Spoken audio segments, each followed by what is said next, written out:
Boss, ನಿಮ್ಮ ಹೆಸರಿಗೆ ಯಾವುದೋ ಒಂದು ಪಾರ್ಸೆಲ್ ಬಂದಿದೆ. ಪಾರ್ಸಲ್ಲ? ನಾನೇನು ಆರ್ಡ್ರೇ ಮಾಡಿರಲಿಲ್ವಲ್ಲ. ಅಪ್ಪ, ಕೊನೆಗೂ ಪಾರ್ಸೆಲ್ ಬಂತು. ನಾನು ದುರ್ಗಂಗೆ ಅಂತ ಆರ್ಡರ್ ಮಾಡಿದ ಸೀರೆಗಳೆಲ್ಲ ಬಂತು.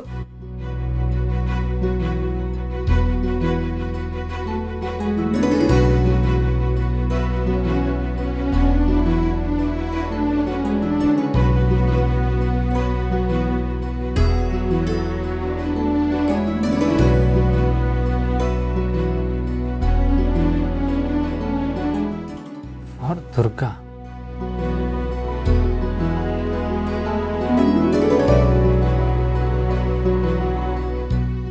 ಇದೇನಿದು? ಈ ಸೀರೆಗಳನ್ನ ನಾನು ಯಾವಾಗ ಆರ್ಡರ್ ಮಾಡಿದೆ? ನನಗೆ ನೆನಪೇ ಇಲ್ವಲ್ಲ. ಫಾರ್ ದುರ್ಗಾ ಅಂತ ಬೇರೆ ಬರ್ತಿದೆ. ಇದು ಹೇಗೆ ಸಾಧ್ಯ?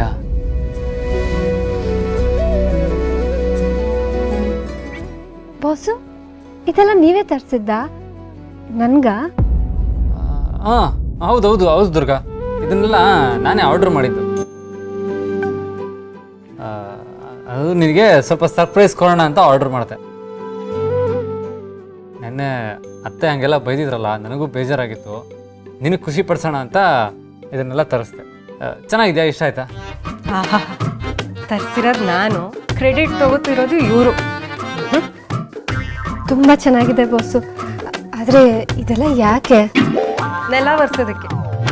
ಇವಳೊಬ್ಳು ಕೊಟ್ಟಿದ್ದನ್ನ ತಗೊಂಡು ಥ್ಯಾಂಕ್ಸ್ ಹೇಳೋದು ಬಿಟ್ಟು ಕತೆ ಹೇಳ್ತಿದ್ದಾಳೆ. ಯಾಕೆ ಇಷ್ಟ ಆಗ್ಲಿಲ್ವಾ? ಹಾಗೇನಿಲ್ಲ, ನನಗೋಸ್ಕರ ನೀವು ಇದನ್ನೆಲ್ಲ ತರ್ತೀರ ಅಂತ ನಾನು ಅಂದ್ಕೊಂಡಿರ್ಲಿಲ್ಲ. ಅದೇ ಹೇಳಿದ್ನಲ್ಲ, ಸರ್ಪ್ರೈಸ್ ಅಂತ.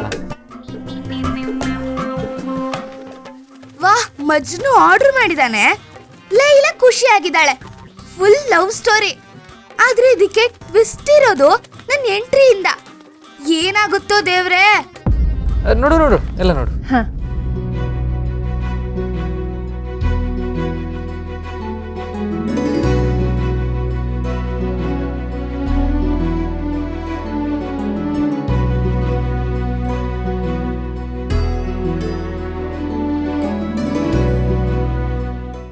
ತುಂಬ ಚೆನ್ನಾಗಿದೆ ಬಾಸು.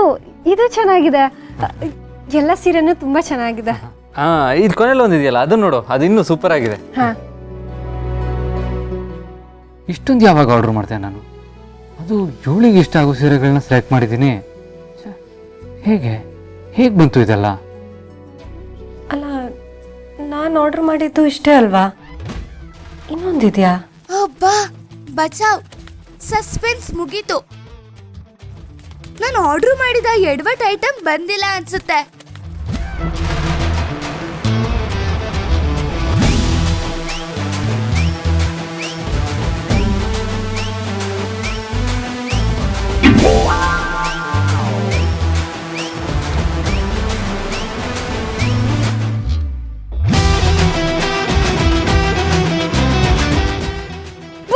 ದುರ್ಗಾ, ಏನ್ ಮಾಡ್ತಿದ್ಯಾ?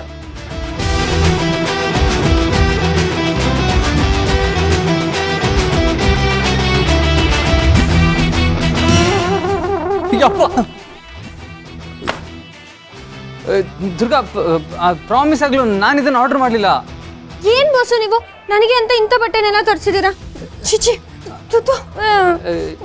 ದುರ್ಗಾ, ಇದು ನಾನು ತರಿಸಿಲ್ಲ. ಹೌದೌದು, ಚೀಚಿ, ತುತು.